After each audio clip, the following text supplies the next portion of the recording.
Please go back to your seats. Organizers, remove this here from here and share it to everybody. Organizers, please remove this seat here and make sure that everybody partake on it. Organizers, please remove this seat from here.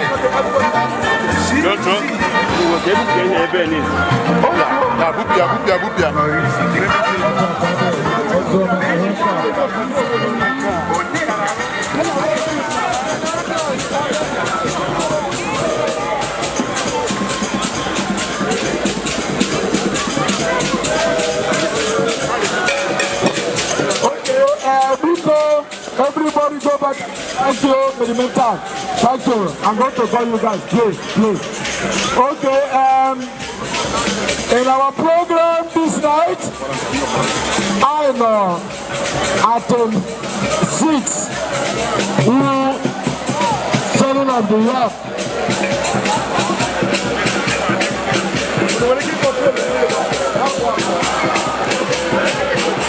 Okay, we will start from the chairman of this education, Chief Ozo, the one of Hong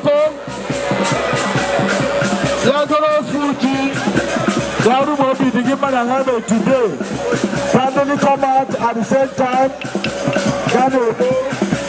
Only 50 pieces. And then you make sure they go carry out all simple. Remember, EDG 2020 talent. Also, it is already, sir. Okay, let's hear from him.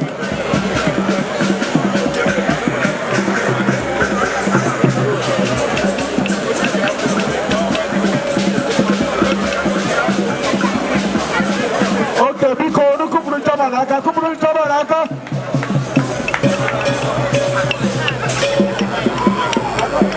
Hello.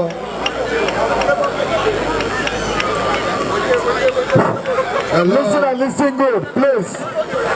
Chief Obi-Jako.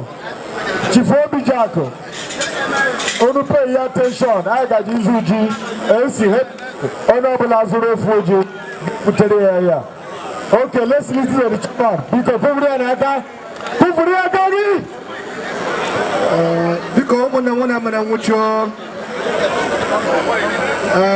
Because because secretary, take note. Secretary. First secretary.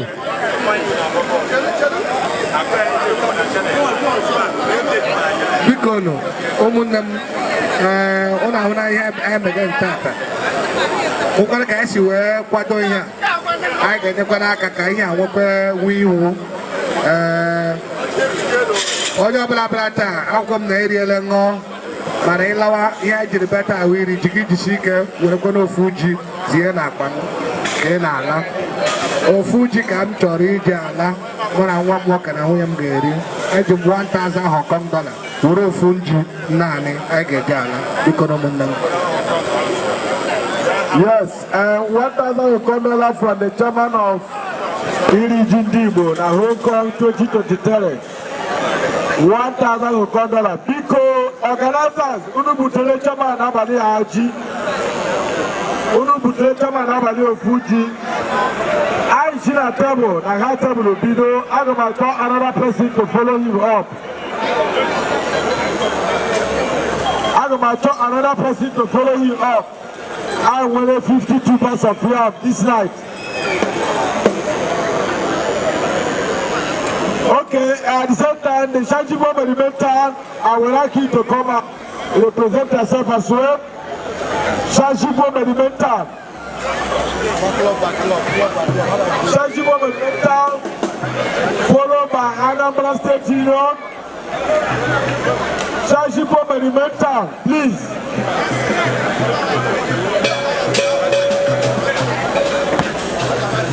Shanjibo Monumental, Igbo State Union in Hong Kong.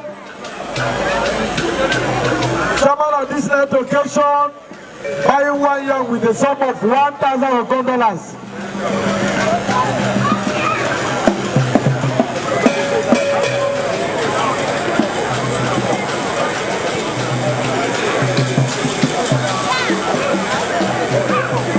Yes, we want people to appreciate this festival. Even appreciate, and you never food, you never appreciate.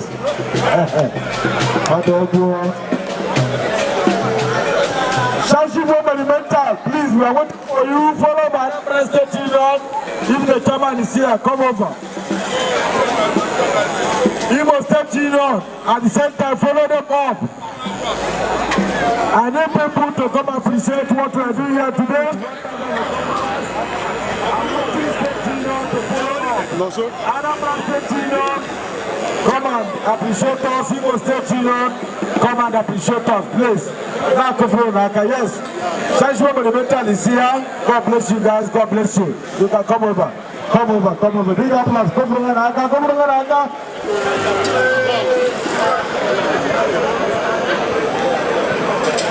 Yes, Shanship Monumental is here.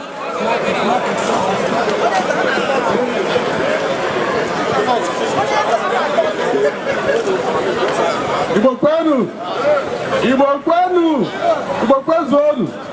I will be Anako Samsupo most monumental. Ndi mmemme, ndi oriri, ọnọdụ nke anyị. Anyị na-ere number 1. I'm happy. I just either no yere igwe ni waji taa. That's igwe ị ga-adị ndụ ruo mgbe ebi. Amen. Igwe ya ga-echere go. Amen. Igwe ya ga-echere go. Amen. Biko. Amen. Anyị ji nwe obere envelope. N'ihi na adị agba aka echebe igwe. Na-asịkwa na ihe a anyị ga-eme ya mgbe a n'afọ bekwa bịa n'aha Jizọs. Letter from Shashipo supporting with a good envelope. God bless you, people. God bless you. And the living group follow up at the same time. Thank you very much. Thank you. God bless you. Go back to your seat.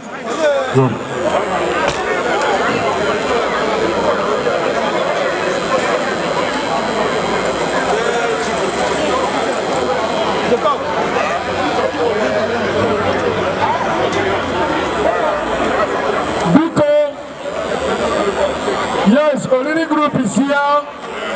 Tick and Dark Palace is here. Yes, DJ. Olini Group is here appreciating us also. Let us hear from them. Igbo Ngon, Umulozon. Igbo Skybia, Janoy, Regita. I want Olini Group. Yes, I'm going to know where they go. As long as the time that only the one is young, and that's why I'm going to make one more. And I remember I know here. I just got that in every time. Origu Pano!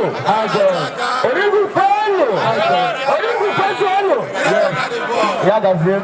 Thank you very much. Yes, Olini Group in Hong Kong. I'm coming at the same message. God bless you, people. God bless you. Everybody, in the name of Jesus. Okay, yes, people, we are still presenting this ceremony. Anambra State Union in welcome. Igbo State Union in welcome.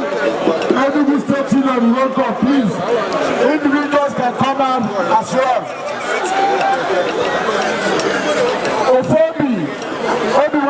We are waiting for you people as well. Everyone from Shashipo. God bless you guys are coming. Pico, let's touch you already to come appreciate this. You must be here because you guys are really recognized and give invitation for this. And I believe I remember that some of you are here. Anambra State Union, Hong Kong, Igbo State Union, Hong Kong, Enugu State Union, Hong Kong, Ebonyi State, so Enugu State, please. I saw your chairman here. And Billionaire Club is here as well. If you guys are ready, are they coming? Yes. Billionaire Club 21. God bless you. Nakunaka, yes. On our way, we want to be a governor here. We are not for, we are not sure you. Yes, this is Billionaire Club. Come over, God bless you, God bless you.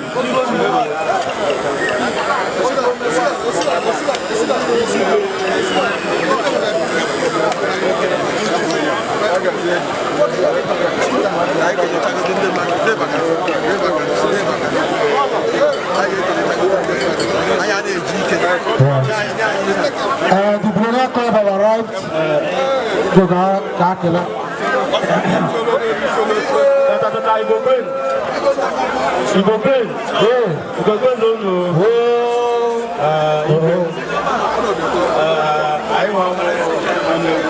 E21 Hong Kong. I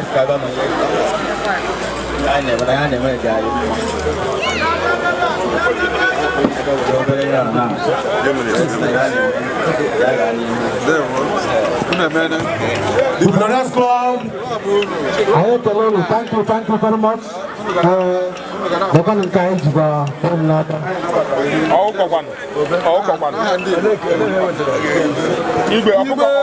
Thank you, the Billionaires Club. Darling. Ask more to God, mother. Even the mother. I come on, I follow. Darling. Okay, thank you very much. Yes.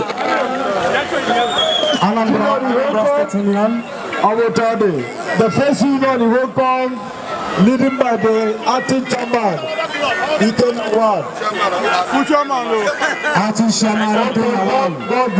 The present chairman of Anambra State Union, God bless sister. Good to see you.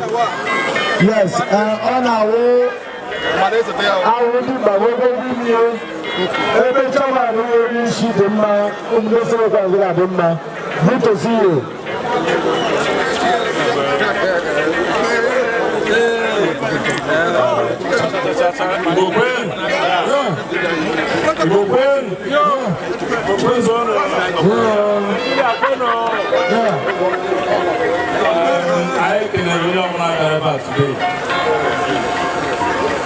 Ice now,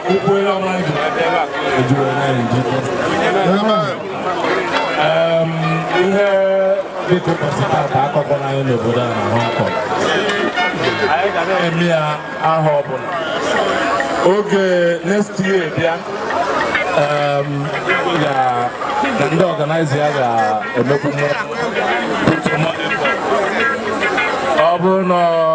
union by union and whatever. I joined the Aka made the occasion, cover occasion, be okay. I see I can once again. It will live long in Jesus' name. Can all the cabinets on behalf of Anambra State Union in Hong Kong? I see no. And I represent the envelope from Anambra State Union by the name of Chairman Hong Kong.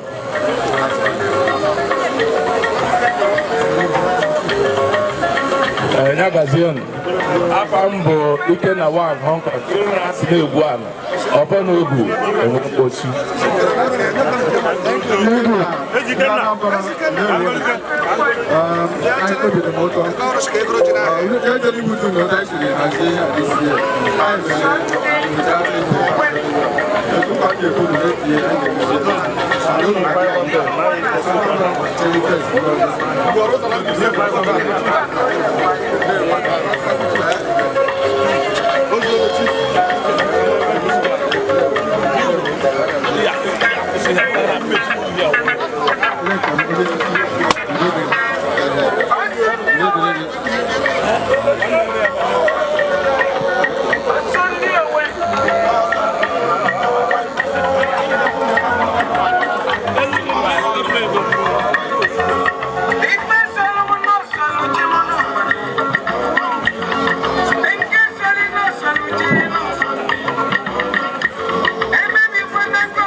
Okay, go back to your seat. Go back to your...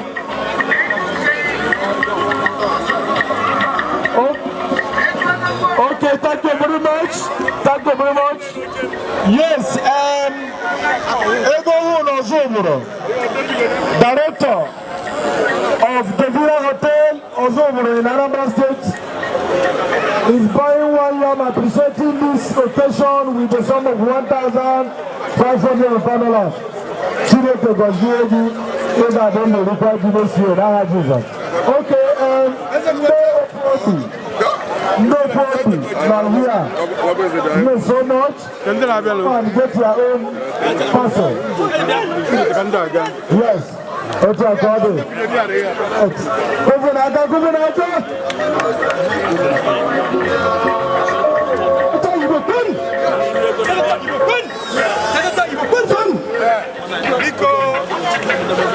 Igbo, ndị nọ n'iru unu iwu chi abụọ ndị Committee of Good Friends Hong Kong.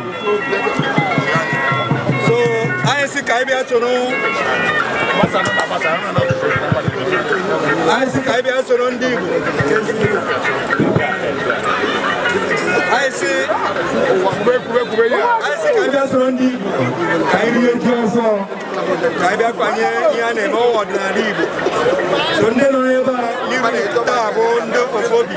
Committee of Good Friends Hong Kong. I see Diane made every year, I never pay award. Then I am I never paid because I see today. In the Igbo, in the Committee of Good Friends, on the never, yes, thank you. Yes, Ofobi, Committee of Friends, is here appreciating the New Year Festival with. Okay, thank you.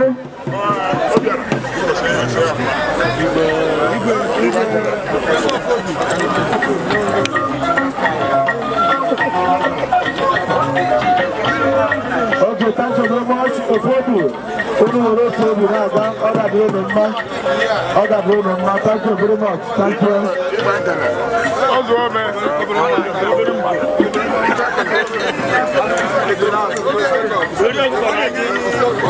Okay, go back to your seat.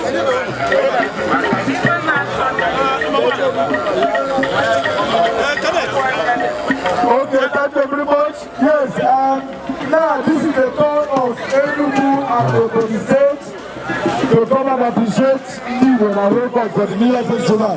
Please, sir, come back. Yes, to be the zoo, everyone mad or Ogun. Yes, because.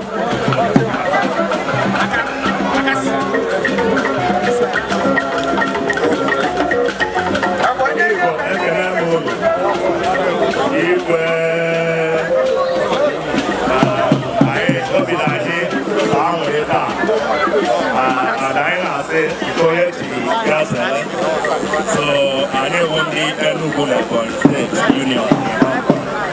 So I present GIG, yeah, support EDG 2023 in Hong Kong. So Abuja.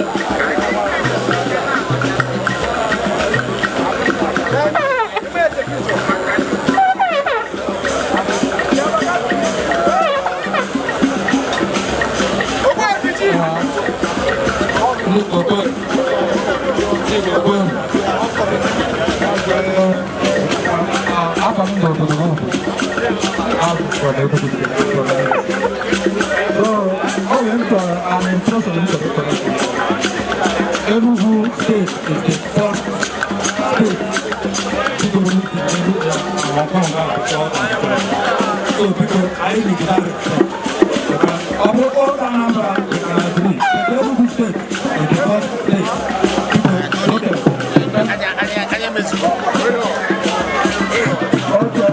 Because of this, Enugu and the state deserve this certificate. Okay, I want to welcome the brotherly club. Please, everybody go back to your seat. Everybody go back to your seat. While the brotherly club is coming, we must get you on here as well. Leading by Chief Dance and the man says, God bless you. Kuru in the Baga.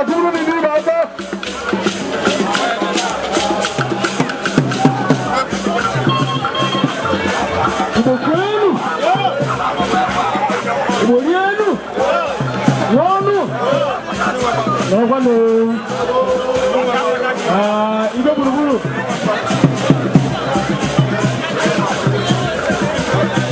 Igwe, anyị na-ekele gị. Oge dịka ugbu a. Ọ bụrụ pechapịcha, Igwe okwu azọ. Maka na ndị Igbo nọ n'obodo a, anyị buru ibu. Anaghị onwe anyị n'anya.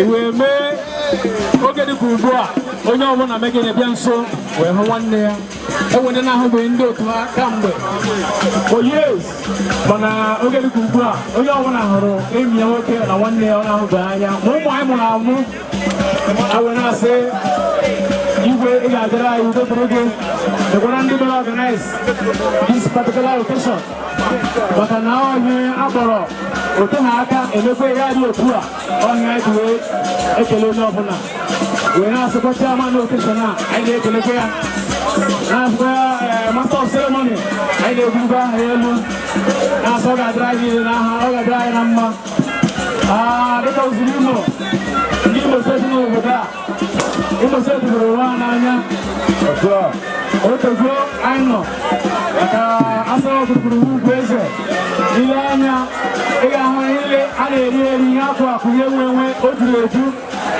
maka na ofu ọgwụ ọgụ ọgwụ nri anyị nri aha n'ebe a wee na-asị ga-adịrị onye na mma biko ọdụ ọrụ wezuru Imo a na-eprezentị envelopu a adịghị eme gị wee kwadobe ihe mere ọ dịrị onye nwoke mma dịrị nwaanyị na mma udo dịrị onye ọbụla. Okay, at the same time, the treasurer of Igbo State, Chief Obanese, is supporting this occasion with $2,000 Rio Fuji. $7,000 and we here supporting us well with the fund of $1,000 Rio Fuji. Okay, people are going to let you go. Yes, round of applause, round of applause.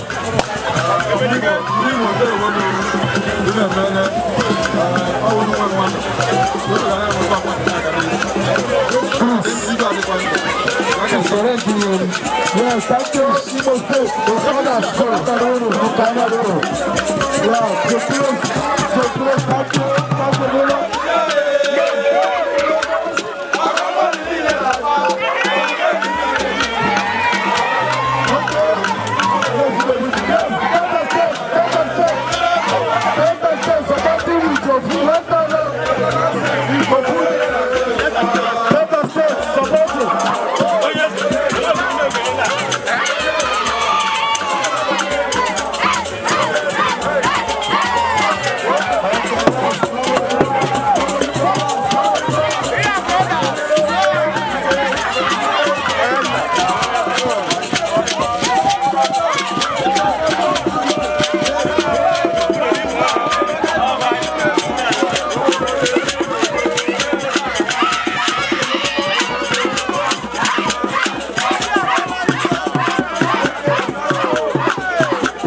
Yes, family brothers have appreciated the New Year festival with a big envelope. At the same time, support motors, supporting with $1,000 video footage.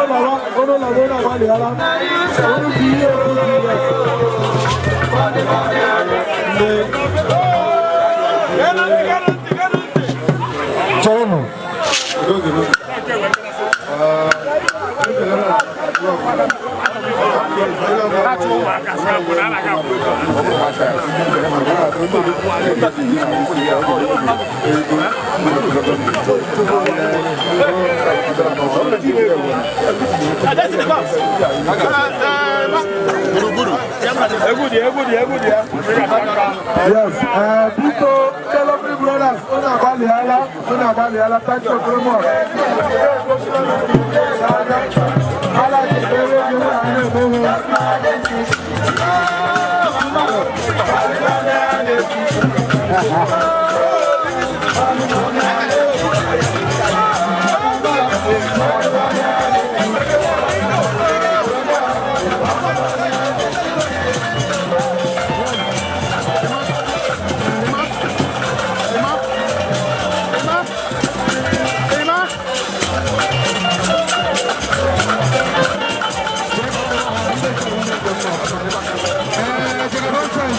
Okay, we need more people to appreciate this program tonight.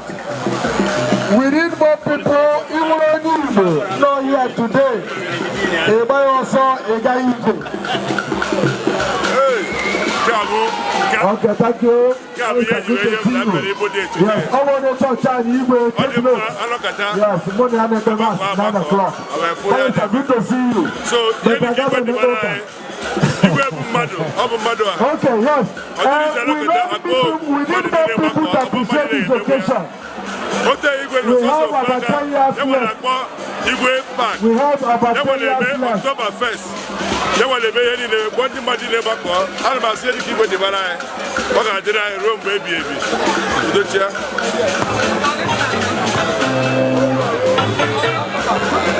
Because Obina, Onukuluna Borola, Chereni, I know here to go to Kogoro. Because we want people to appreciate what we are doing. In the area, they reach this year, we got a this year, we can have Jesus.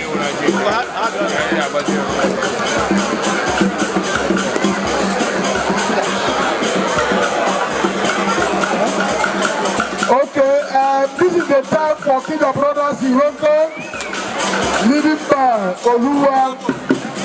Akida Brothers, please, we need you very fast. Akida Brothers, this is a club that has been existing more than 50 years in Hong Kong. Yes, Akida Brothers, we need you immediately. Please start coming. At the same time, individuals can support as well. Club, we need you as well.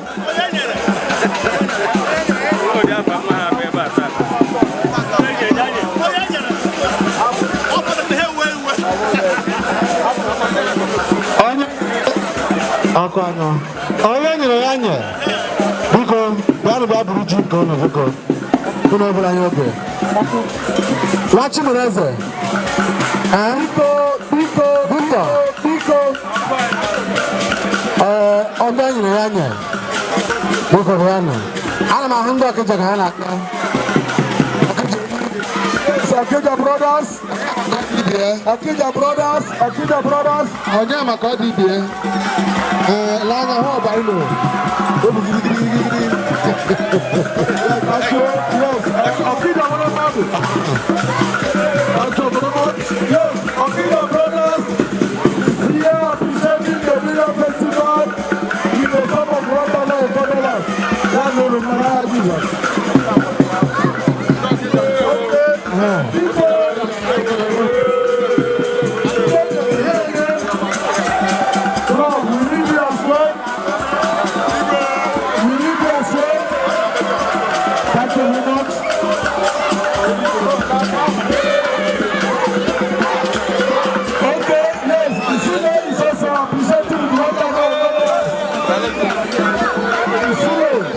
Supporting with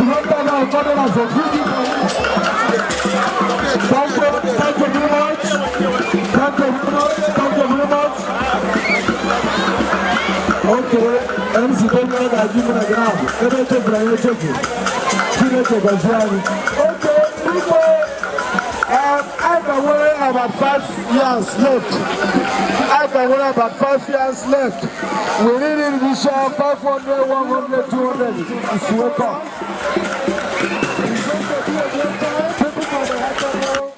You can come on.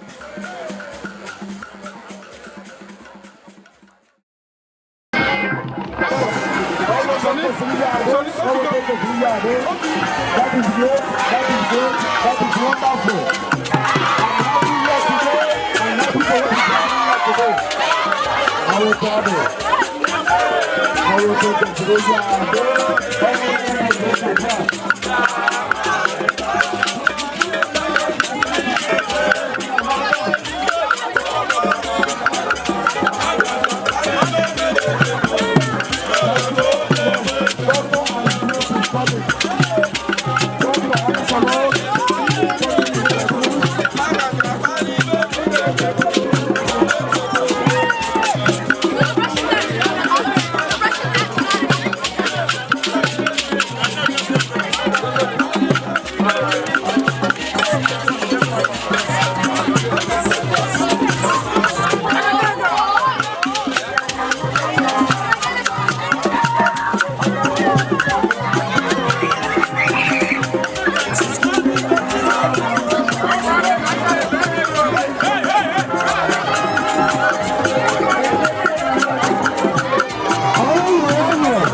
That is it. Yes. Maybe God bless you. I love that. I love that. I will tell you.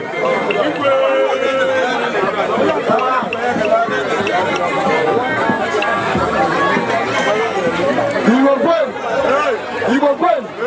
Came on, I like it. Igbo.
I'm not supporting him with 1,000 Hong Kong dollars.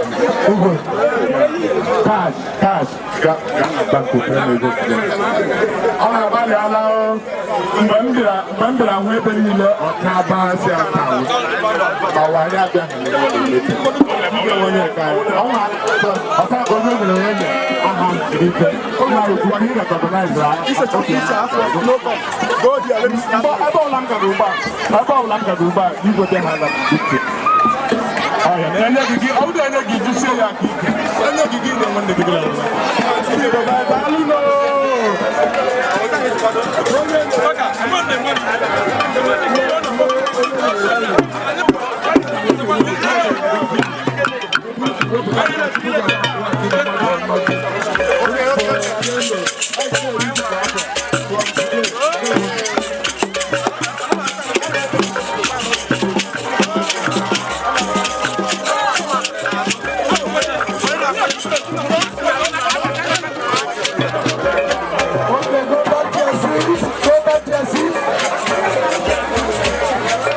Hello.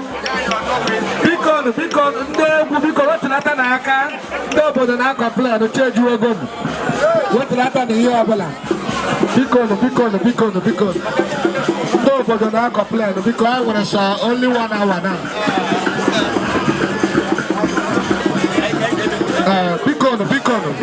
Yeah, we're not 1 hour. Don't do na ko ku mande ku mo wanya bala wore wayo. Ga wa ko do na ya ba this year. Maka ka ga me this year ga kare. Hello.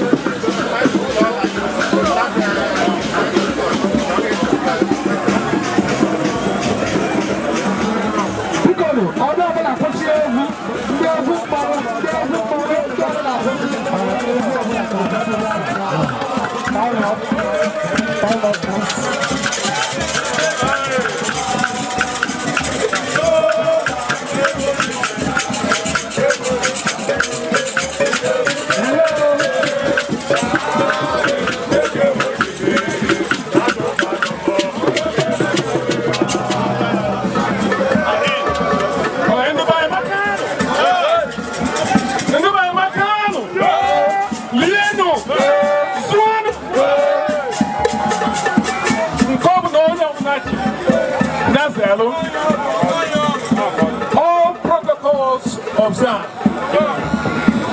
In the Bible, so much. Obi the motor so much. But if I need not a method. In Captain Obi to motor to the point now album or two friends. Do not body in Nigeria. Where's the Habia fully Vanova. And you move on also Sierra Leone.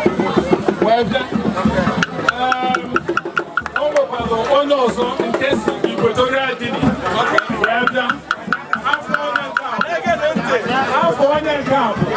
Engineer Pedro and Sono. That is Sulunia.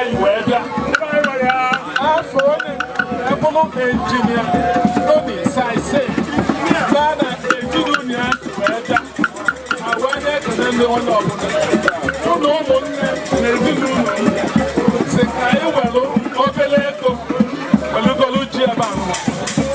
the sum of 2,000 Hong Kong dollars.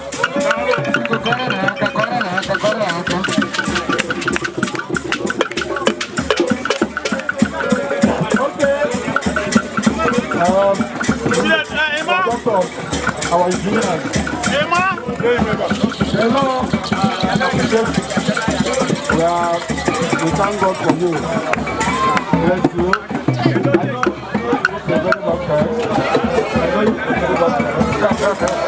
God bless you. Hello.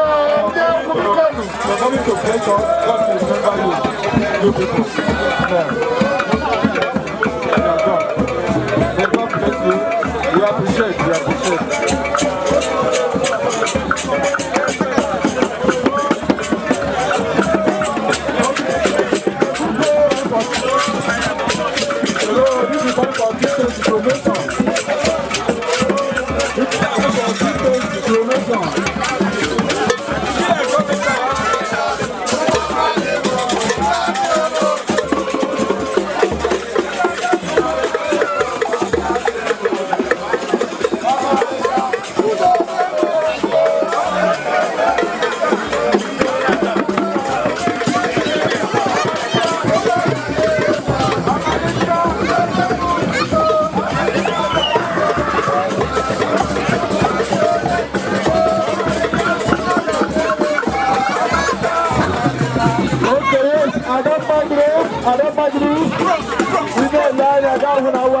Yes, after the moment of the Brigadier Model, I can see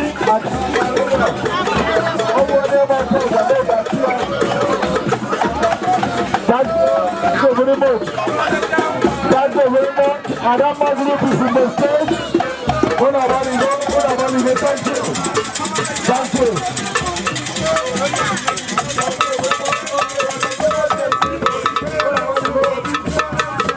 Thank you.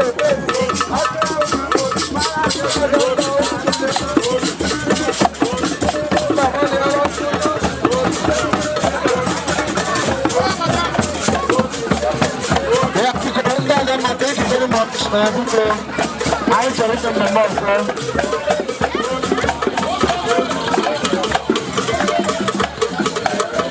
Here I need to get now, because all music should stop. I have a child of everything that was I should teach you this.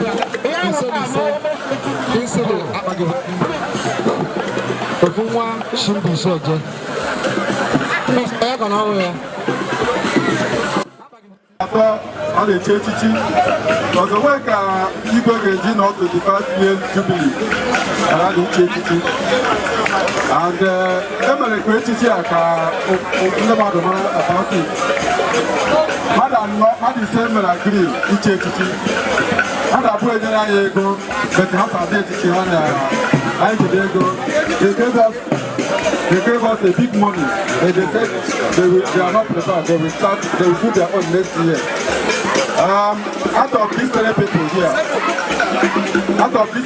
here, we collected money from one person. This brother,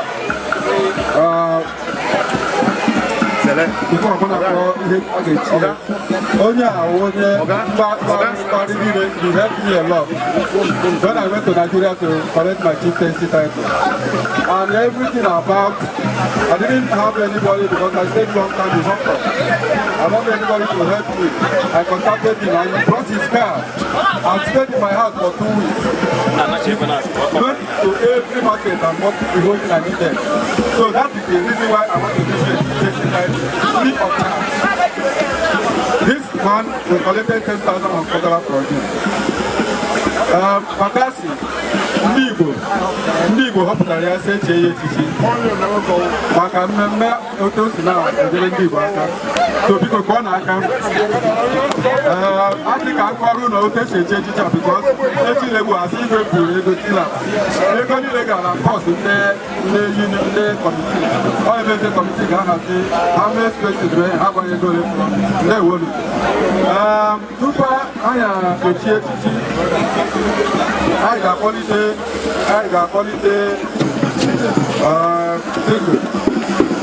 Seko dị ebe a n'ihu ndị Igbo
anyị ga-amalite site n'aka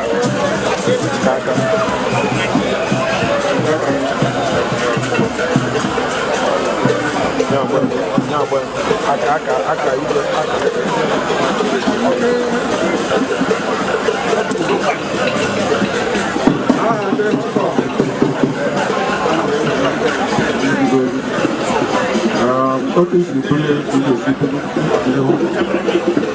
ebe ọ bụla nwere aka mmiri isi agbata akụkọrọ ndị Igbo ga-ahụ ga-adịghị azụ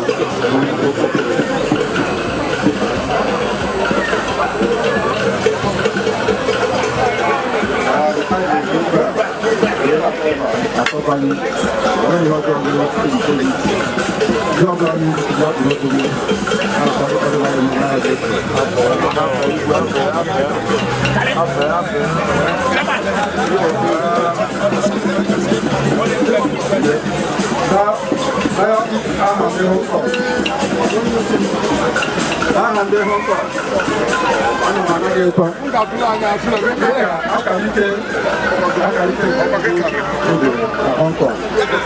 ebe ọbụla ihe siri ike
Igwe na ebe ị nọ mana si ite oke ọkwa anyị na-arụ ọrụ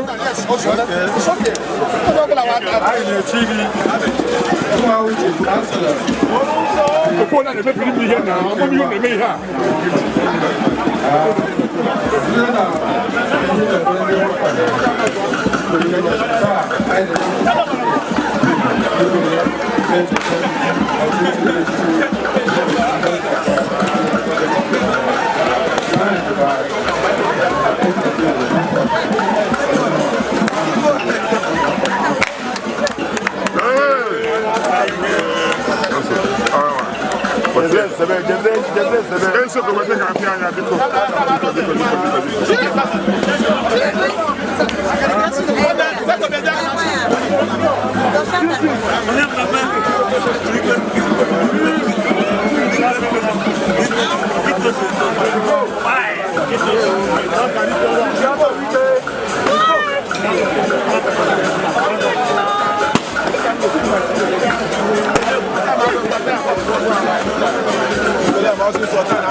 The next person, please.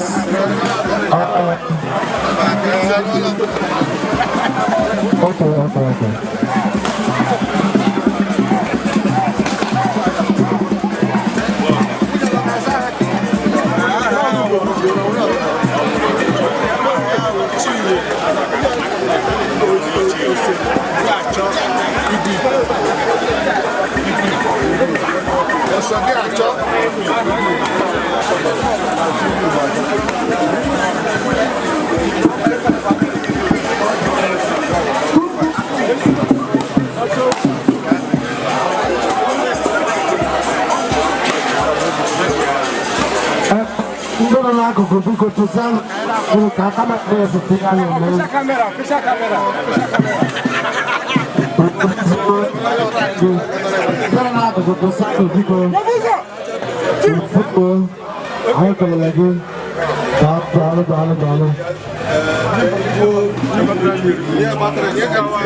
Thank you. Next, please. No time.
Camera, diz o todos, eu vou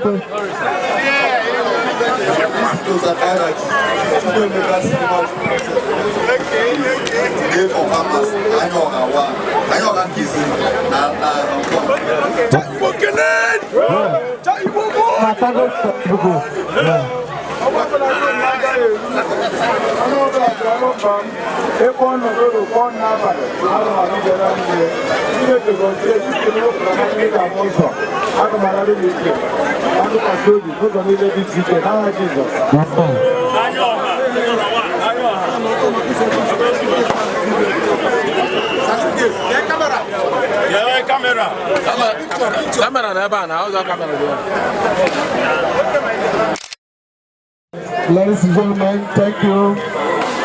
This also, we want to bring our Igbo back to the high table. Thank you. It's okay.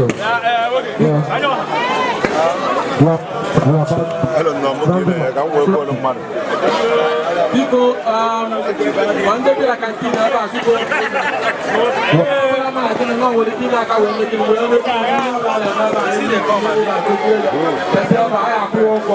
Yeah, easy to then make this thing first.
People award in Hong Kong. I get an award on that important people. Yes, so they are not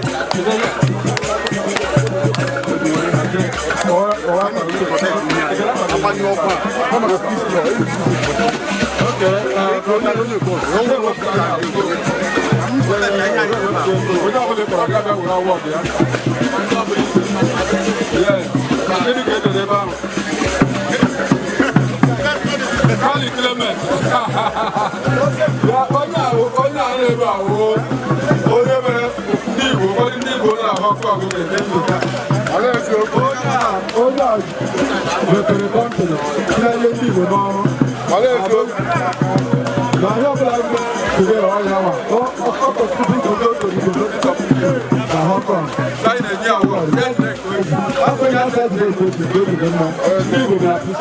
Thank you very much.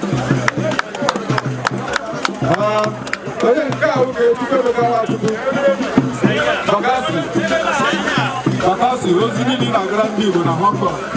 Igbo, they take a award. dịka ozi niile na-aga ebe ahụ na ọzọ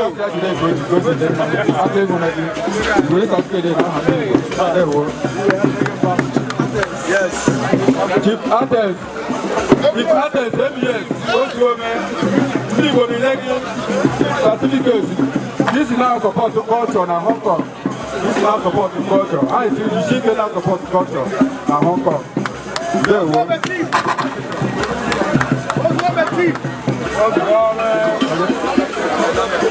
Pastor Daniel Olago, Pastor Daniel Michael, anyị na-agụ ụka tụọ egwu Chineke. Ndị a mere egwu Chineke n'ime anyị. Olago, anyị ga-amụgbuo Okenze Hong Kong, anyị ga-edotere certificate. Jerry J, Okenze Hong Kong, anyị ga-edotere certificate. Now, old boys, ndị mere ka anyị dị ndụ today.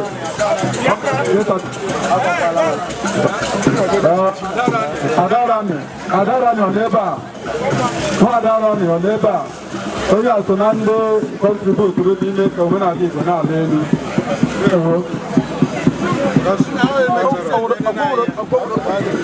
Pastor Ice. My number. Ihe na-emere ndị Igbo anyị mere appreciate. Ọ bụ Chineke ga-akwụ ụgwọ ndị na-agbapụta n'ezi na-agbapụta n'abalị na-agbapụta n'ezi.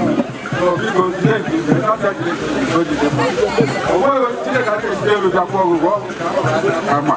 Anyị na-asị Chukwu gọzie gị mmụọ na mmụọ. Ya ụsatụ igosi na ihe na-eme na-akwụ gị na ijisi ike ndewo. Onye gbara bọọlụ na Hong Kong.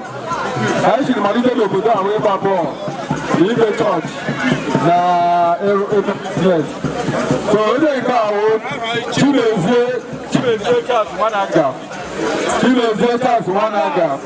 Ndị ahụ ndị gbara bọọlụ na Hong Kong. So anyị na-recognize ya. Charles Nwanaga ọ n'ebe a. Chimezie Charles Nwanaga. Always brand name in Hong Kong. I know I had to see about. Today also.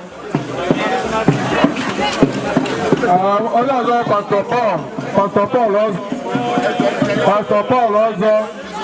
Ndị Igbo they are recognizing. Not everybody they better you on the July after. Chineke na-agbado ume. Ile ike na-ekpere anyị ekpere ka anyị na-adị ndụ. Ndewo. Onye aka jide nke oji. Ndewo. Nke ahụ nke Sarah mba. O so na ndị mere employ. O so na ndị mere ndị Igbo employ na-enye ha ọrụ. Sarah Otumba. Ọ n'ebe a. Sarah ọ n'ebe a. Okay.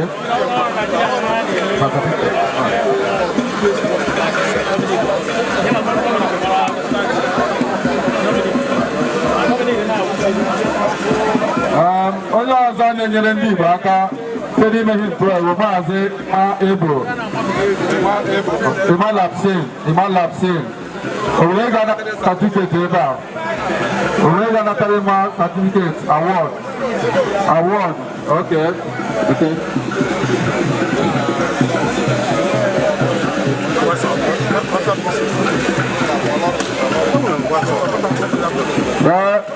Certificate our brother Paul Lawrence,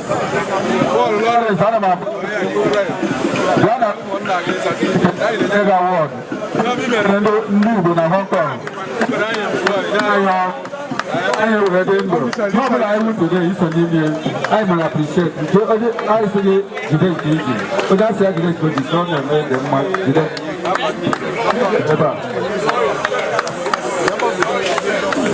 There we go. I ahead. Yes.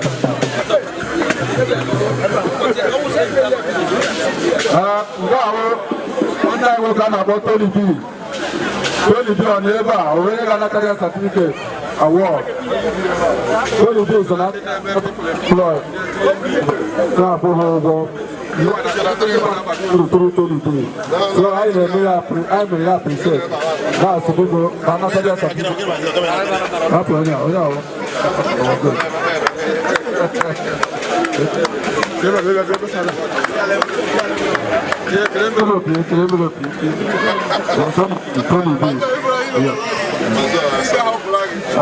Nke ahụ nke Chief Chilem ọnwa na Hong Kong ọnwa abịaghị ebe a taa beti ihe niile ọ na-emere ndị Igbo anyị na-apị ya anyị na-eteki rekọdụ anyị si jide nke o ji a ga-enye ha satifiketi ndị a lekwa ọnwa na-abịa ọmanịja ọnwa na-abịa nye satifiketi oke Igbo ihe a ga-enye ọga gị si ya na ndị Igbo now to put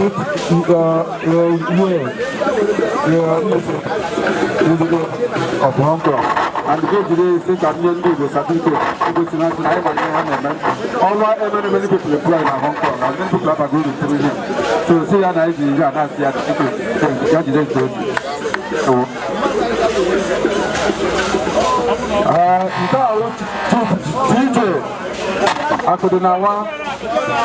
Akudinawa na Hong Kong. Akudinawa na Hong Kong. I know certificate maka those who never employed, then you never are. Those who know the matter today. But we are not Akudinawa certificate. We are not Akudinawa certificate. We are only in the Madakana Hong Kong. We are in the Madakana Hong Kong. We are in the Akudinawa na Hong Kong. Only in the Madaka, to the Madaka, to the Madaka go through him. So I get here and I see I didn't go in. Today was there were. Okay.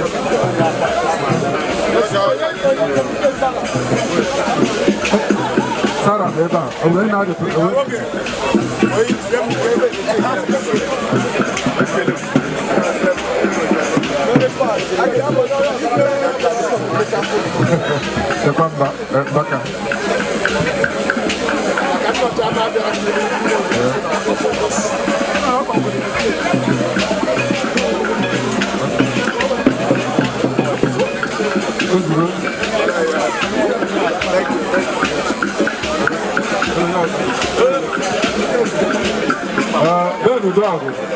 everybody can Hong Kong.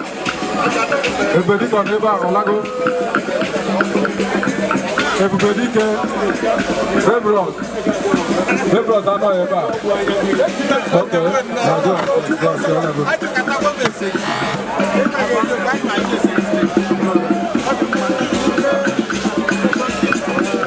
Only our Elesa Jesu. Elesa Jesu is an Anglican in the Madaka over there. It's in the people long and the Madaka survived to go through him. I make a judgment good. Elesa Jesu, we're going to have a certificate. We're going to have an award. Elesa Jesu. Everybody I know about the award. Elesa Jesu.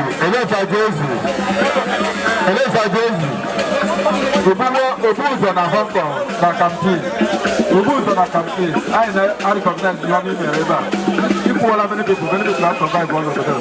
You don't give it. You are going to Mama, each and every mother now, I have to win them. And that you cannot see we are appreciating. And that is it. We are working.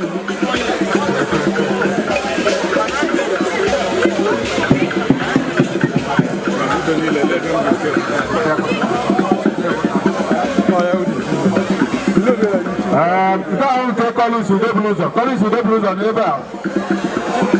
Collins with the blues, there's an underwater ball in the bar. About Aroni and a ball.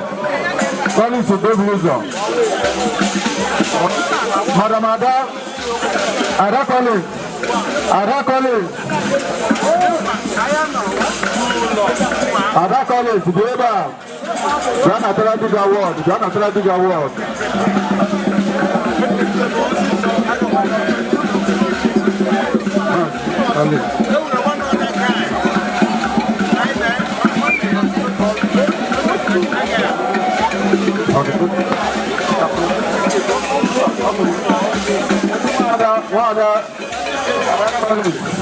We do not. Chicago is in Hong Kong. I really don't know. bọọlụ ọ na-agba ọ na-eme ndị Igbo proud so anyị ewere na o so na ndị mere ndị ka anyị ji mara ndị Igbo n'obodo a ka anyị ka anyị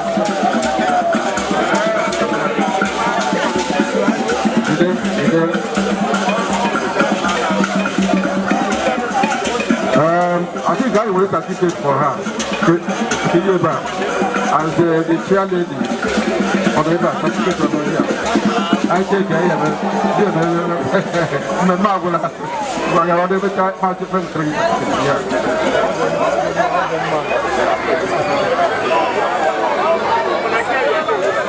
Well, thank you, ladies and gentlemen. At this juncture, we call it a day for today's occasion. We pray for safety for each and every one of us for respected days.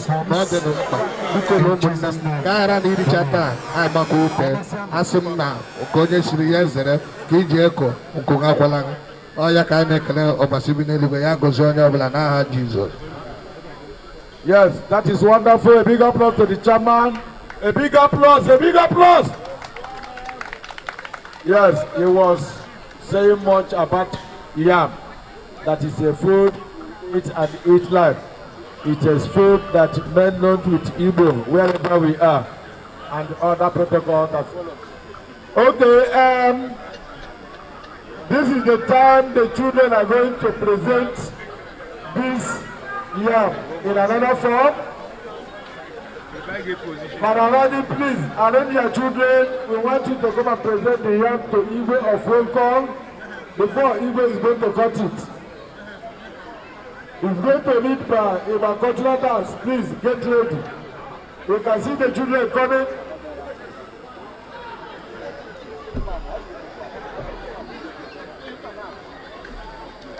Yes, Ibabiko, the children are coming to present Cocoyam. We need you to back them up. Okay, DJ, at the same time, you come back up.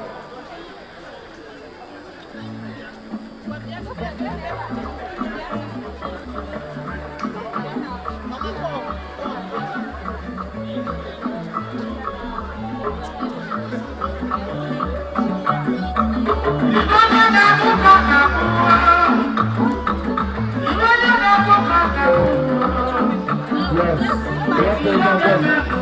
it's your turn to be.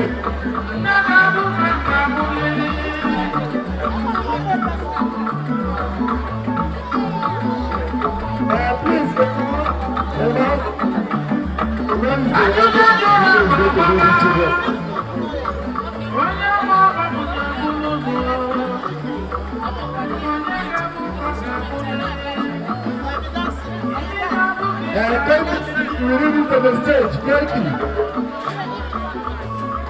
Gandhi, we need you to the stage.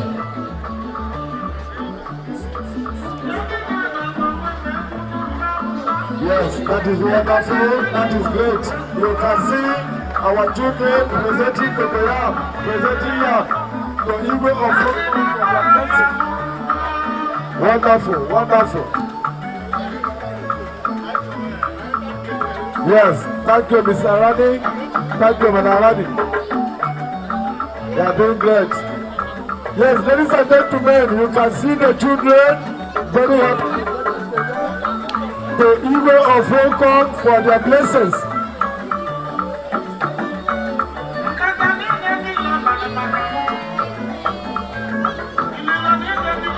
Thank you very much. Good performance, good performance.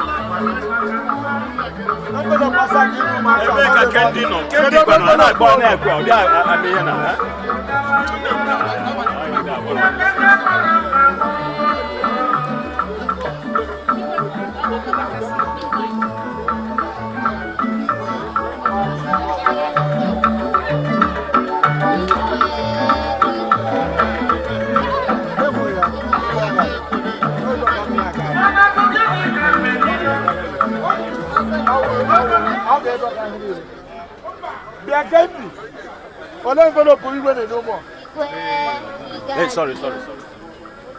Ogon.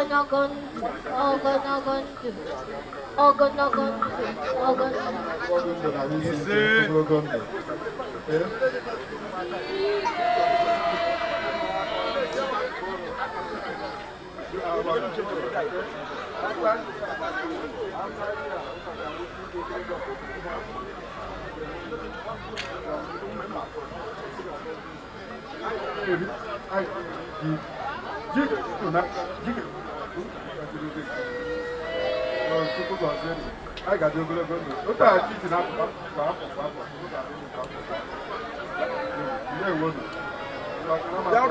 My change for a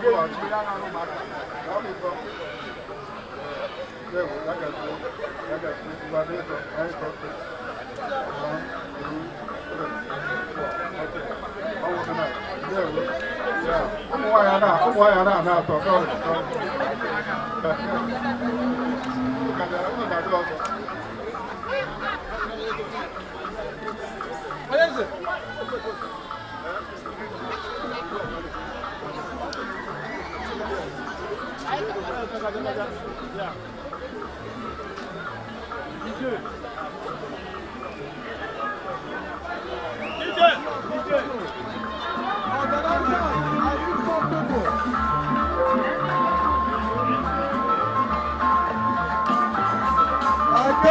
Please, I need organizers here, 4 people, please.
Okay, thank you. Everybody go back to your seats.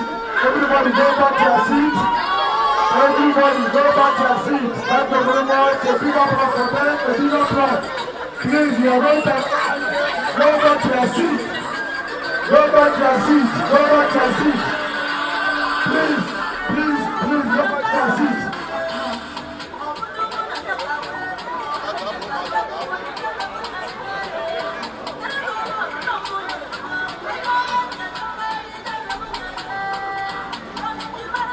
Thank you very much. Thank you very much. That is wonderful.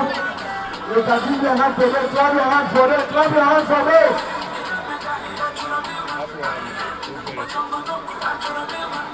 And please, organizers, make sure that everybody that is here really will give them food. Come from the high table. Come from the high table. Yes. Jagabaya, God bless you. God bless you. God bless you.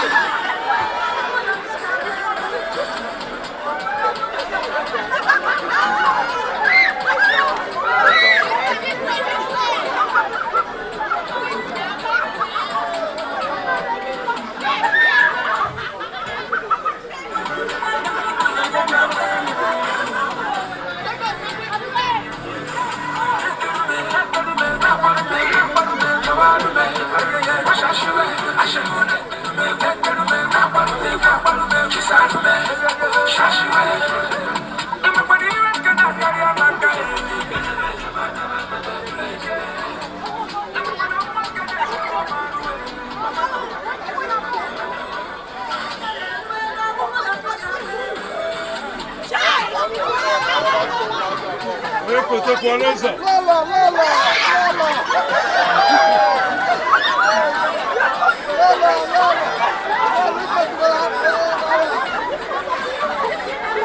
the video is here with the wife. Good to see you. God bless you. God bless you. God bless you.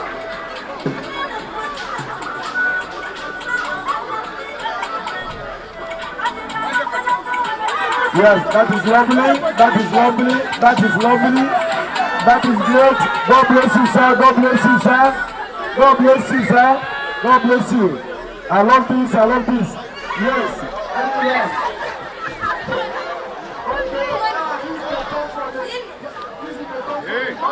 Hey. Where's one?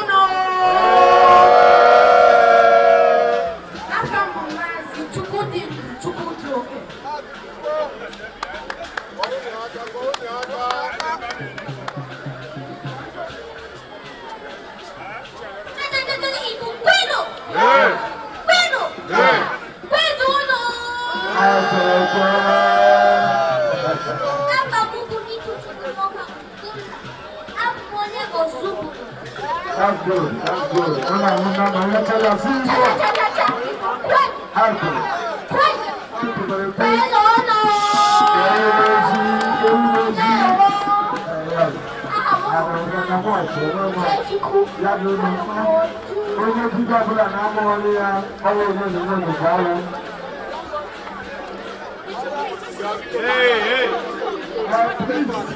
Please. I want only one person to take the money.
Your voice.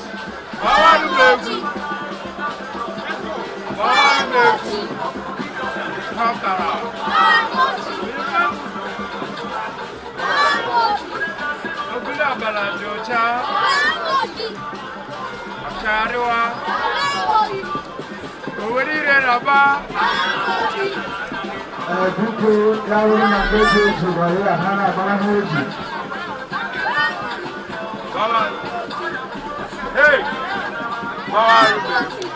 Okay, thank you. Come on. We come and greet you. Come on. Go. Thank you very much. Thank you very much. Yes, that is wonderful. That is great. But I want to thank you. Come and greet you. Come and greet you. Come. Come and greet you.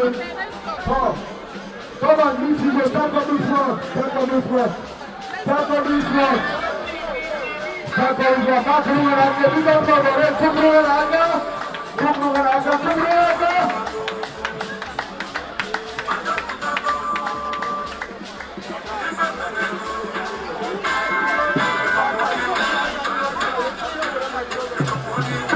Thank you very much. Yes, thank you very much. You can start by sitting down and we have other things. We have other things to do. Start doing it and that's outside. Thank you very much. Thank you very much. Thank you. Thank you very, very much. We have other programs. We want to see you guys next year. We want to see you guys next year. We want to see you guys next year. Thank you very much. Okay, please.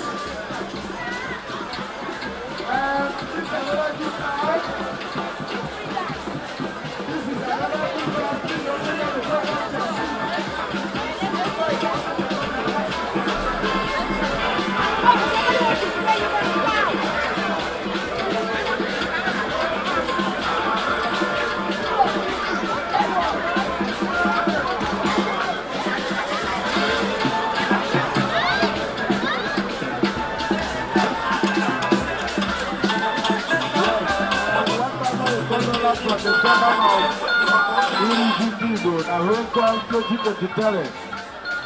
$1,000 Biko organizers unu butere chairman abalị aji. Unu butere chairman abalị ofuji. I chi na table na high table bido. Aga m achọ another person to follow him up.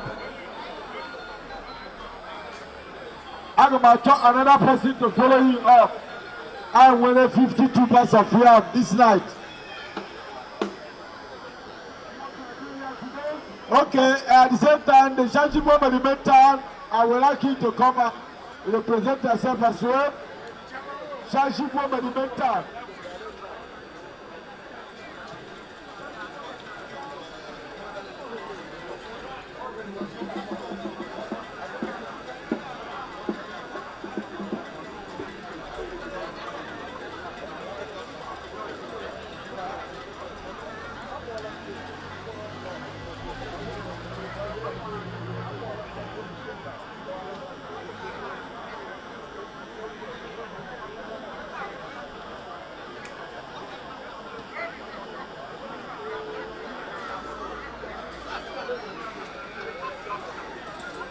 Okay, Biko, declare this New Year Festival opened by the chairman, appreciating this program with $1,000 and waiting State Union to follow up. Anambra State Union, come and appreciate us. Igbo State Union, come and appreciate us, please. Not to flow like yes. Shanjibo Monumental is here. God bless you guys. God bless you. You can come over. Come over. Big applause. Go for one Aka.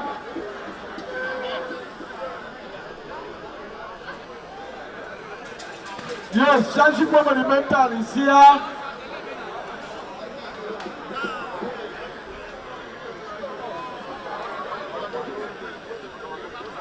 Igbo kwenu. Anyị wụ ndị a na-akpọ Sinowoodtv most merrimental. Ndị mmemme, ndị oriri, ọnọdụ nke anyị na-eri na-aṅụ anyị dị happy. Anyị ka anyị bịa nọnyere igwe n'ịwa ji taa. Na-asị igwe ị ga-adị ndụ ruo mgbe ebighị ebi. Igwe ya gazere ego. Biko. Anyị ji nwe obere envelope n'ihi na adị agba aka ejebe igwe. Na-asịkwa na ihe a anyị ga-eme ya mgbe a n'afọ bịakwa bịa n'aha Jizọs. Enter from Shanjibo supporting with a good envelope. God bless you, people. God bless you. Olili group follow up at the time. Biko, thank you very much. Yes, Olili group is here. Tick and Dampers is here. Yes, DJ. Olili group is here appreciating us also. Let us have a break. Igbo pen, Igbo ngon, umono zone. Iko, Skypia, January guitar. I was Olili group. I was in home. Yes, I don't know. reggae. La asla metuta metak on the one piano. And that's like Yamana Mego Wama. And I do a bubble in. I know here. I do a Skyback and guitar. Origu Pano! I go. Origu Pano! Origu Pano! Yagazi. Thank you very much. Yes, Olili group in Hong Kong have come and defend yourself. God bless you, people. God bless you. Jesus. Okay, yes, Biko, we appreciating this ceremony. Anambra State Union in Hong Kong, Igbo State Union in Hong Kong, Enugu State Union in Hong Kong, please. Individuals can come up as well.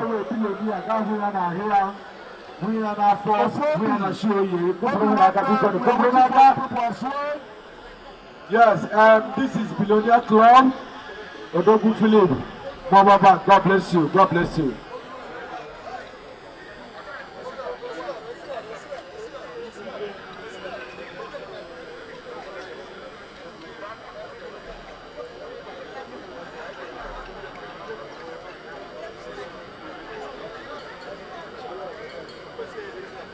Yeah.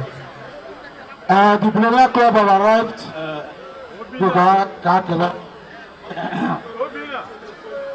Igbo Gwen. Igbo Gwen. Yeah. Igbo Gwen no. Yeah. Igbo. I was on the B21 Hong Kong. I started on it. I never die.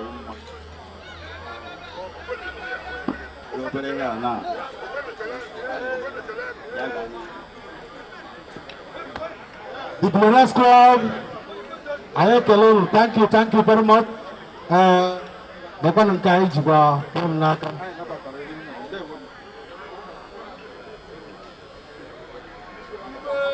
Thank you, the Billionaire Clubs. Dalemu. Half more recording madu. Even the madu.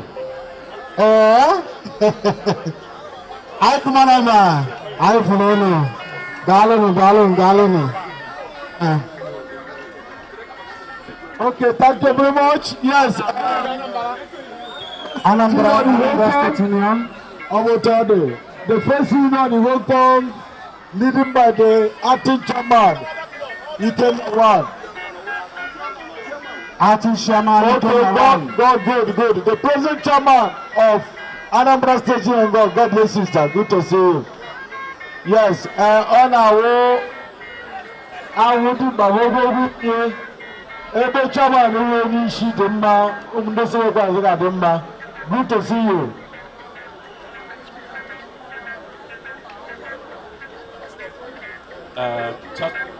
Igbo Queen. Yeah. Igbo Queen. Yeah. Yeah. I kenere onye ọbụla bịara ebe a today. Okwu onye ọbụla ji ejuwe na Jesus. Ihe dịka ụbọchị taata akọkwana anyị n'obodo a na Hong Kong. Eme ya aha ọbụla. Oge next year bịa na ndị organizer ya ga-emekwu ọ bụ na union by union and whatever. I join the aka ka eme the occasion ka ọ bụrụ occasion dị okay. I see ka ike na once again. long in Jesus' name. Can all the candidates on behalf of Anambra State Union in Hong Kong, I say none. And the envelope from Anambra State Union to, by the name of Chairman, Hong Kong.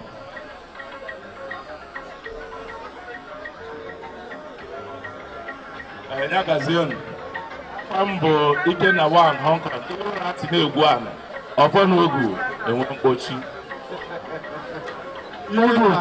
Anambra, I opened the motor. You're telling me to know that actually, I'm with that people. The good one they could make I don't know what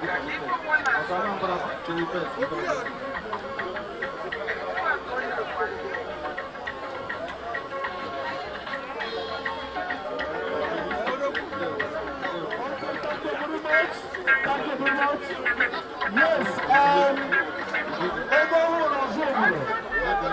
Director of the New Hotel Ozumure in Anambra State is very well appreciating this occasion with the sum of $1,500.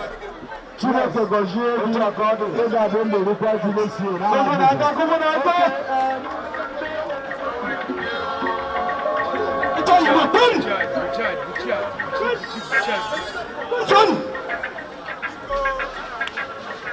Igwe biko ndị nọ n'iru n'iwu chi abụ ndị Ofobi Committee of Good Friends Hong Kong.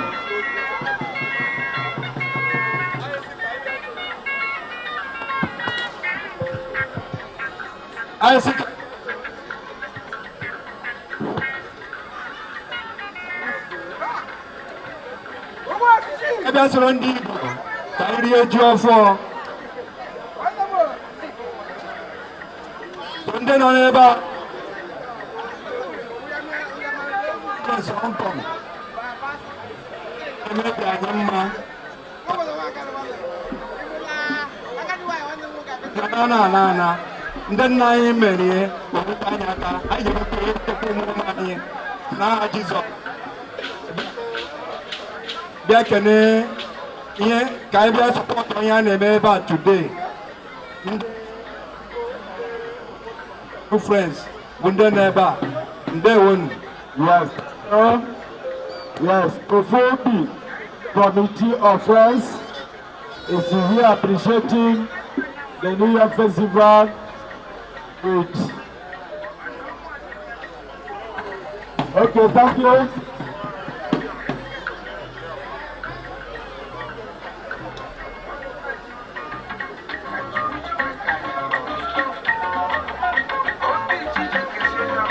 Okay, thank you very much. Ofobi, thank you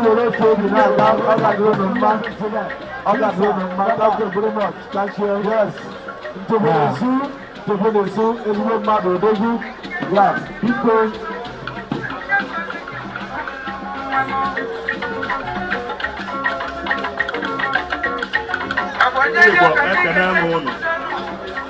Igwe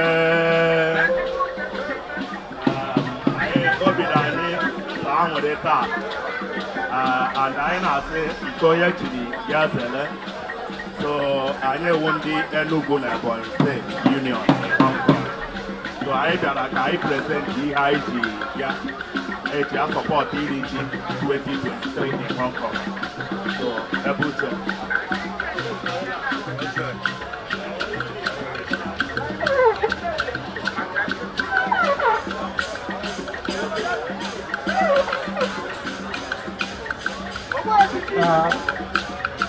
ndị Igbo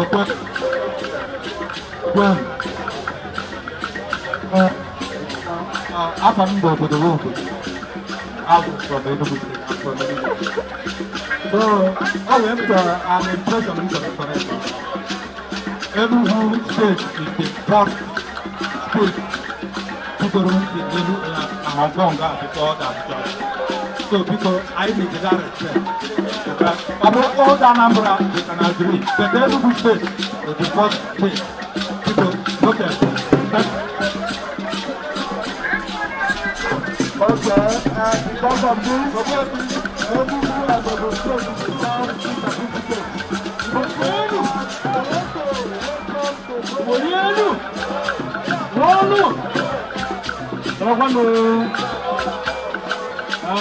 Igbo gburugburu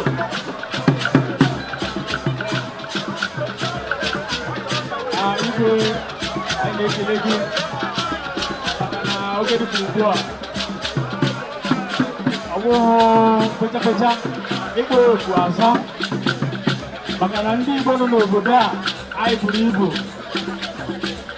anyị hụrụ onwe anyị n'anya iwee mee oge dịka ugbu a onye ọbụla megide bịa nso wee hụ nwanne ya enwere na-ahụbeghị ndị otu ha kamgbe for years mana oge dịka ugbu a onye ọbụla hụrụ enyi ya nwoke na nwanne ya ọ na-ahụbeghị anya ma ụmụ anyị mụrụ anụ awe na-asị igwe ị ga-adịrị anyị nwoke nwoke ịbụna ndị mara organize this particular occasion maka na ahụ ihe akpọrọ otu ha aka emepe ya dị otu a ọ na-anyị wee ekele onye ọbụla wee na-asịkwa nchịama na okesa na anyị ga-ekelekwa ya na-asịkwa ya master of ceremony anyị na-ebu igwe aha ya elu na-asị ọ ga-adịrị anyị niile n'aha ọ ga-adịrị anyị na mma dịka ozuru Imo ndị Imo steeti nọ n'obodo a Imo steeti bụrụ onwe ha n'anya otogo anyị nọ asa ọgụgụ treasure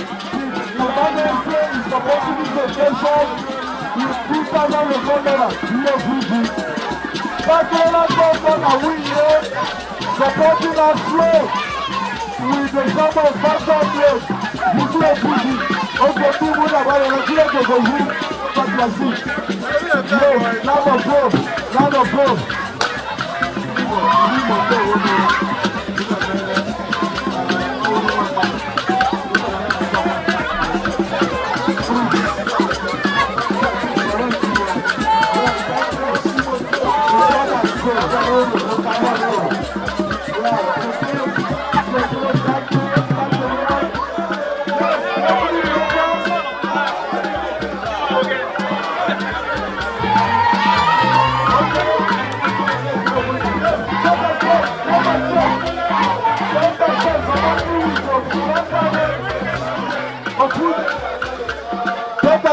Support you.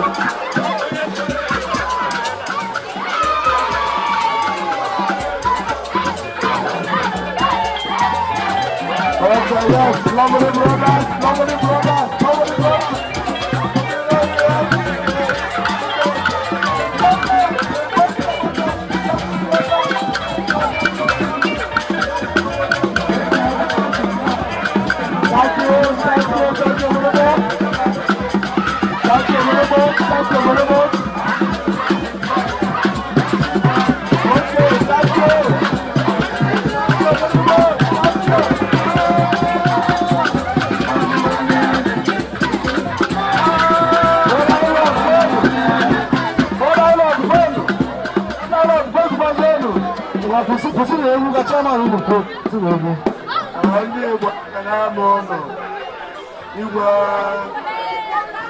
The chairman of the occasion, I like the national occasion. I do. The brotherly love of Hong Kong. Yeah? Umunna blonga ananya. Where the crowd will pick up. If I want to know one name. Onya kai tu wes ka ja ta ta e ben di ko ne ri ya ti ka ja bra ba dai sai ye je bi ta mala kama ya je ja e je le pa ya kai ti ka me ja ja ba ya ba iwe ai na ye bo ai na ba ai wa ti ai ya ja ku di do ko no re e kai ti me mo ma le gwa bu chi ti ba ti mo ka ba na lo do as the vice chairman, mana ana waga mba bumba. Owansi mgabaniru, aje no tanya. Iba amya kuwa kam. Awa wole demel, ita adwa. Yes, lovely brothers have appreciated the New Year festival with a big envelope. At the same time, Onoman Jeopi, Japan Motors supporting with $1,000 of video goodies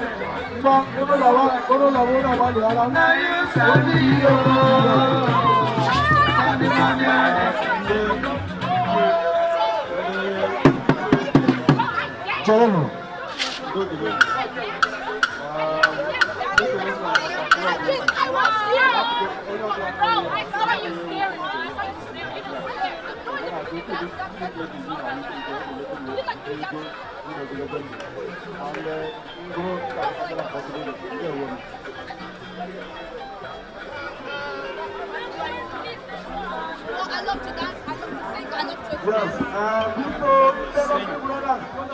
love to sing, I love to She said she loves to sing.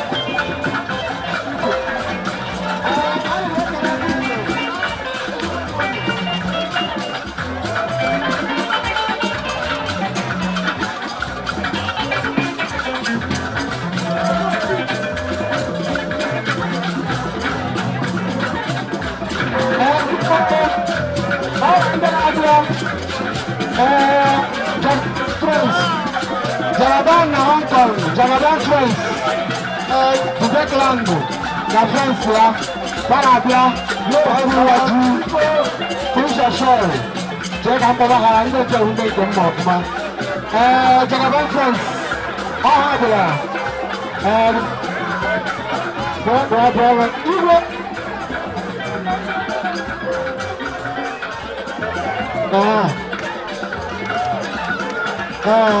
Biko,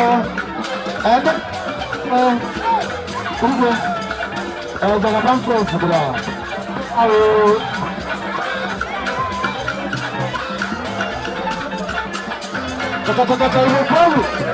Kata Igbo Polu, what's wrong? Igbo Igbo mụ na ndị oyibo wapụta na paakị ndị oyibo si ọrụ bịa dịka ebe kelee gị anyị ga-ekwu okwu na ahụ na-eji ikwu wee bie my friends were 1,000 biri ike okwuchi were 1,000 bunye chairman Nigeria Community n'obodo okwuchi. Thank you. Yes. Thank you very much. Aka Jaraban Igbo obinyere igwe otu Nigeria Community obukwunye friends okwu.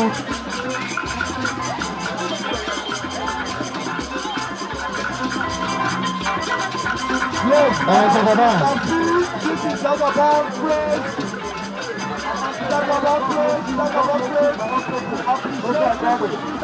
God bless you for real. God bless you. God bless you. Yes, $1,000 appreciated by Boyori. $1,000 appreciated.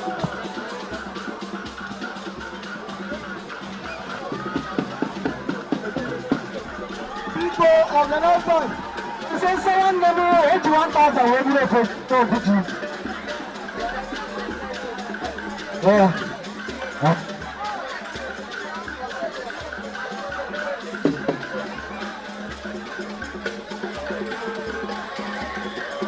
Okay, everybody go back to your seat. Everybody go back to your seat. Everybody go back to your seat. Let's go back. You go put it. I'm okay, balance. Okay, people, organizers, Inebo is appreciating as well. Akarume, P.O. Fuji, $1,000. $1,000 by Inebo. $1,000. Okay, we need more people to appreciate this program tonight. We need more people, even Igbo, not here today. Everybody also a guy Igbo.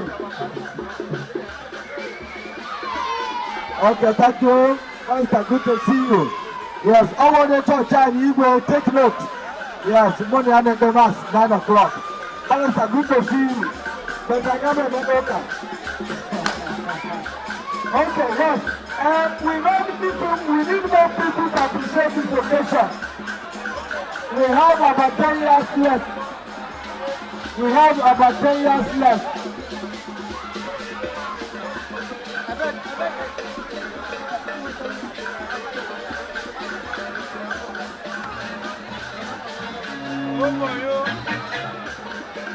People, Obina, I am here to go to the Koboroko. Because more people to appreciate what we are doing. In the area, so easy this year, we got a bonus here, you can have this.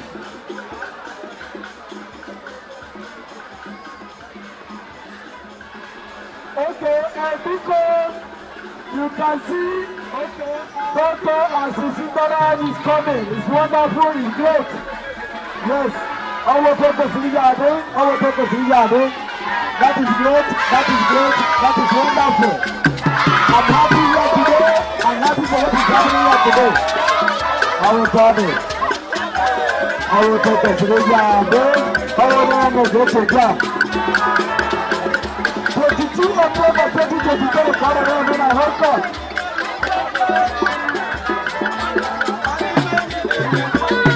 That's your yes. Doctor Ice is coming. Doctor Amazon is coming.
I'm supporting you with $1,000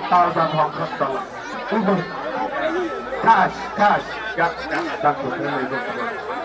Ana abali ala mgbe mbira ahụ ebe niile ọcha abaghazi aka awa ya bịa ike nwere ka ya ọ bụ ọta onye nyere ya nye aha nkiri ike na ikwu ka ị recognize obiọma mgbe ebe ọbụla m gaga ugbu a igwete ha na uche ọya na-enye gị gị ọ bụrụ enye gị jisie ya aka ike enye gị gị nye nwanne gị na ndị Igbo ba daalụ no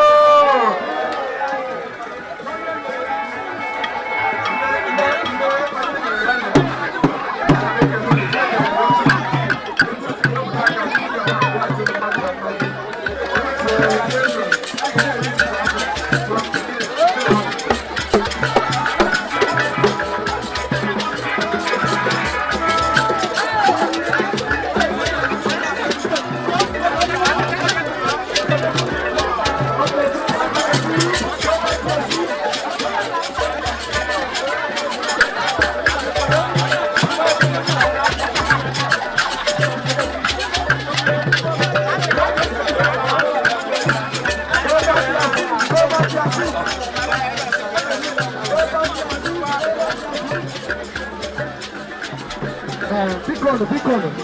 Ya were nna wadawa. Don't ndị na-akụ egwu ma ndị egwu mmanwụ onye ọbụla were nwayọọ. Ka enwe ọgọdọ ọhara nye anyị ebe a na-esie. Maka ka a ga-eme na-esie ga-akarị akarị. Hello.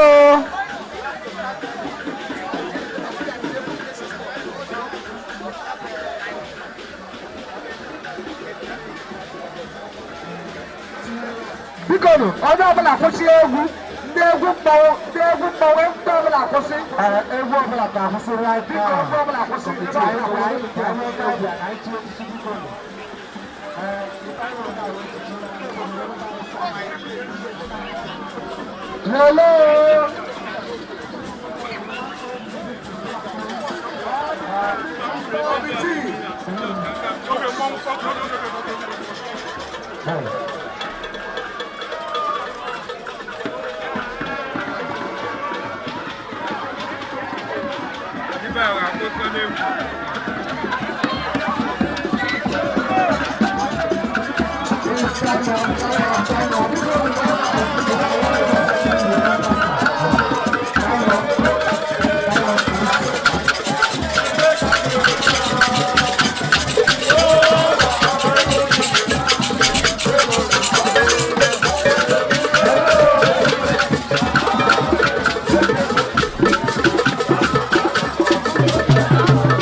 hello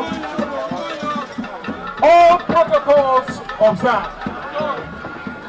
Everybody, I don't know so much. All people will talk so much. But if I need that, people now open to the point now happen or total friends. Even that body in Nigeria, when they have fully found and you walk on also Sierra Leone, where the honors of Equatorial where the Afro Cow, Engineer Pedro, and son, and a Zulu, where the Afro engineer,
Okay, yes, I don't agree. You know that I don't want to wear on my lazy. Yes, I tell you, no one of them is very amazing. I can see, that's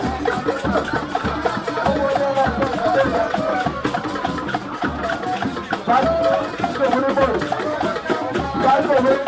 I don't want to see the stage. What I want to do, thank you. Thank you very much. Okay, you can go back there.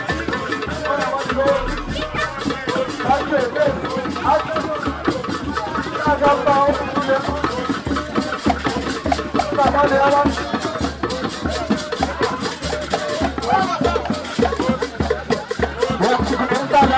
very much. I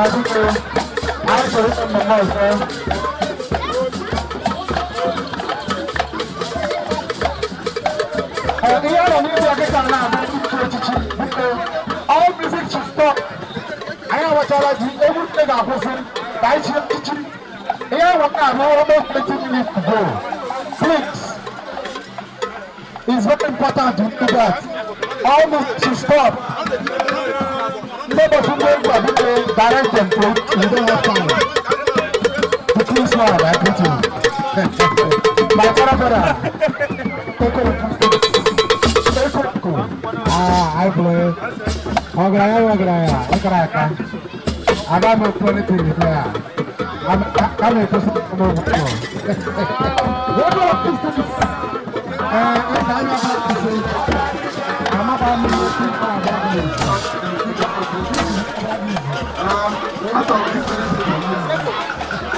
out of these 3 people here, we collected money from one person. This brother, we go upon our here. Only our own to help me a lot. When I went to Nigeria to collect my citizenship, and everything about, I didn't tell everybody because I said something wrong. I contacted him and he brought his car. I'm staying to my house for 2 weeks. Went to every market and bought the roads and everything. So that is the reason why I want to do it. This one, we collected 10,000 from Fakasi, Igbo, hospital, ya say, maka mmemme otu na ndị Igbo aka. So biko kwa na aka. Anyị ka akọrọ na otu esi eche echiche abụọ. Eji lego asị ike Igbo ebe na. Ego niile ga na pọt nke ọrụ ebe kọnti ga na dị. Ha na-espesi wee agọghị ego na-ewodi. Tupu anyị echi echichi, anyị ga-akpọlite Seko bi ebe a, ebu ndị Igbo.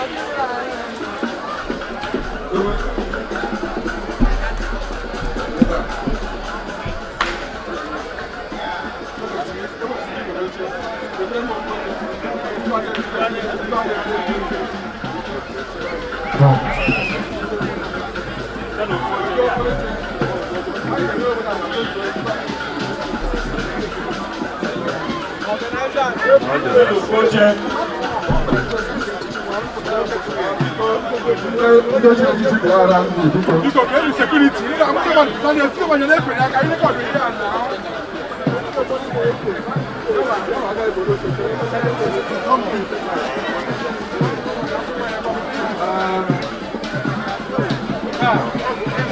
So you have the major time.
Igwe na ebe a.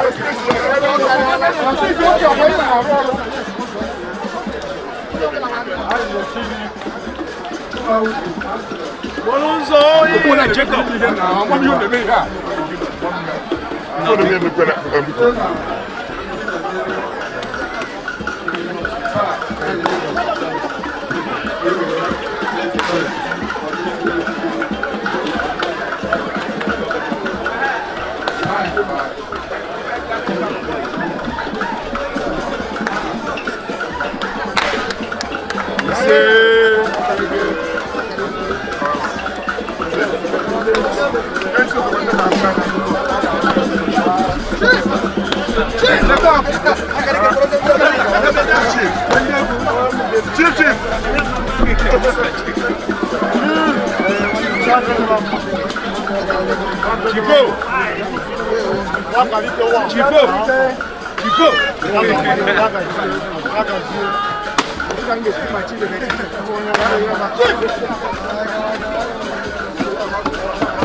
Now my own fellow people.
The next person, please. Okay.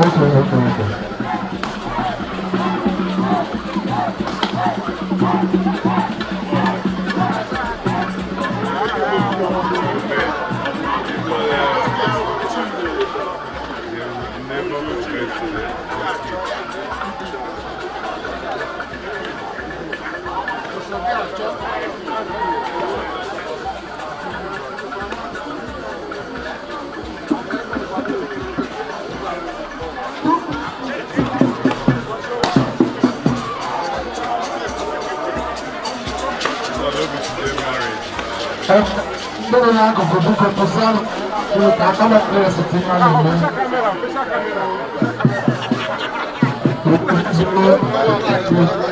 Pero na ko pasar ko bigo. Ko ay ko le lagi. Da. Ya matre ni en si matre.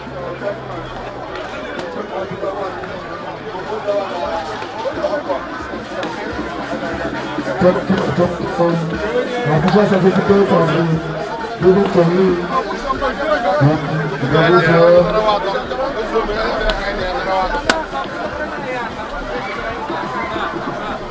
Thank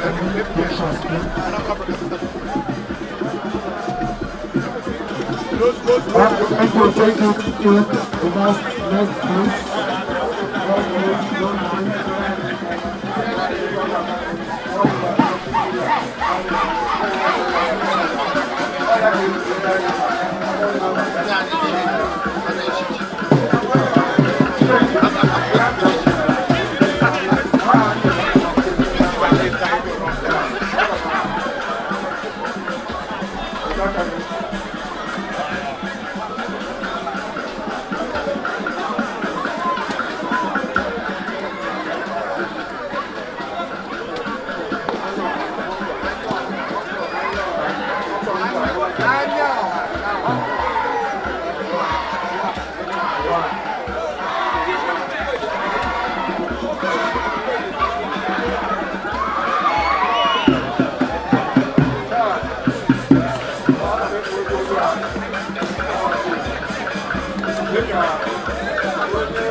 I know.